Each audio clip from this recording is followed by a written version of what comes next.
So another question I had is a very important one. Um, we've heard about how we've got to work to find ourselves, and then obviously in the end, probably if we want to find a relationship. But you know, when you go out dating and you're trying to find the right partner or the perfect partner, some may say, there's a lot of dates you will have that also have trauma that are not trying to deal with it. They don't know they have trauma. And if you said to them, what are your needs? They'll tell you things that, are frivolous, like are not based on anything.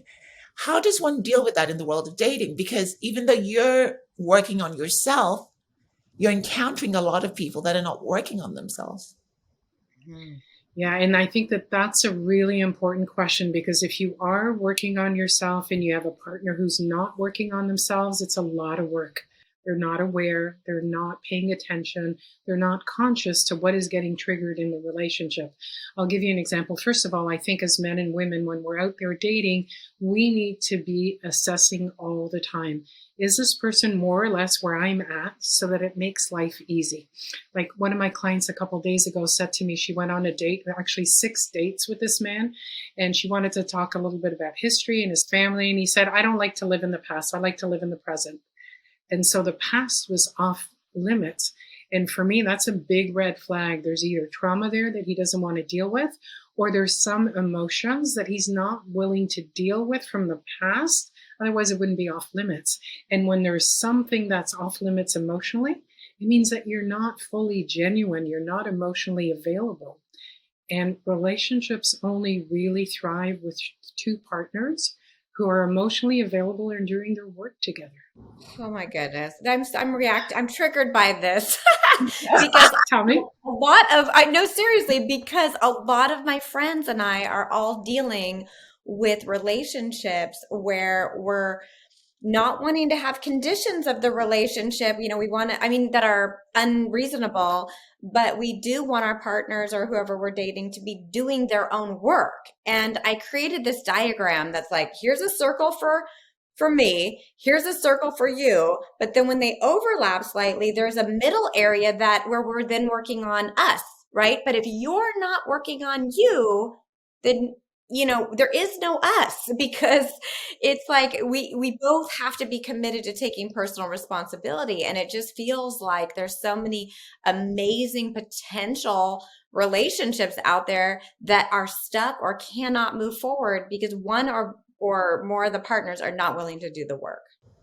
Yeah, and that's a really important thing. And I think this happens more often for women than men, but it happens to both genders, in that we fall in love with the potential of the relationship.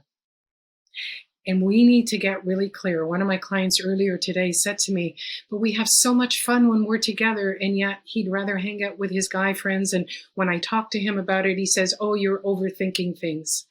She knows what the potential is. And I said to him, and you also know that he's not willing to step into it. Just because someone has potential doesn't mean they're going to step into it. So it's really being honest with yourself, like really down to earth. Is this person willing to step up? We have different ways, perspectives, different thoughts, different beliefs. He may not agree with me on how I feel, but he's willing to create that space for me. So that, like, I'll give you another example. I feel like I'm full of examples today. Just an hour ago, I spoke to a client who, when she was with her partner, who was Middle Eastern, and they tend to be very gregarious, lots of energy. And when he got mad, he had all of this energy. And for her, she just shut down because her dad used to yell commands at the whole family. And so the work in that relationship is for her to say, you know what, when you get that loud, there's nothing wrong with it, but it triggers me. It takes me back to my childhood and I shut down. What I need from you is to just use a softer tone. It'll help me feel safe with you. And then she gets to see, does he step up or is he not capable or willing? He has to be both capable and willing to step up to make it safe for you. Okay, Amanda, I can see. It looks like you have a question for me. Yeah, I have a question, because that road you're telling people to travel, although it's the right road, it's the road less traveled. Because for your client, for example, she attracted that man because of the similarities to her father. Because that's another thing I find that we do in life. We tend to attract situations because it's almost like we go looking for that trauma again. And when he does that, he triggers her. But I'm sure, I mean, I don't know this couple, and he's probably got some trauma himself, because it's a Middle Eastern thing. His father was probably like that to him, to the family. His father was probably the man in the family and was like gregarious and all that. So you telling her what you told her, which is correct, she has to be very brave to face her own trauma and the possibility that this might not be the relationship for her. Yeah, and I think that that's really what's at the core. We have to be prepared to see reality in front of us and deal with the facts that we're getting, rather than this fantasy of how great this relationship would be if only he would keep his voice down, or if he would fill in the blank, whatever it is. And I want to address what you said, is that in couples counseling, what we know is we pick the parent we had the most issues with, or a combination of both parents, not because we're masochistic, because we're still trying to heal those wounds from childhood through our partner.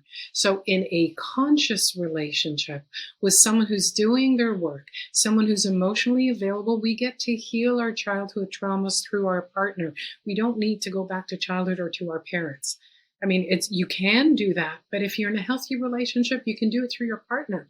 And often that's a safer place. Hi guys, and thank you for listening to this episode of Beauty and the Beat. If you're watching this on YouTube, don't forget to like, subscribe, and comment. Until next time, I'll see you on the next episode. And please tell me if you thought Iris's tips were really helpful, because I'm definitely going to be using them on my next date.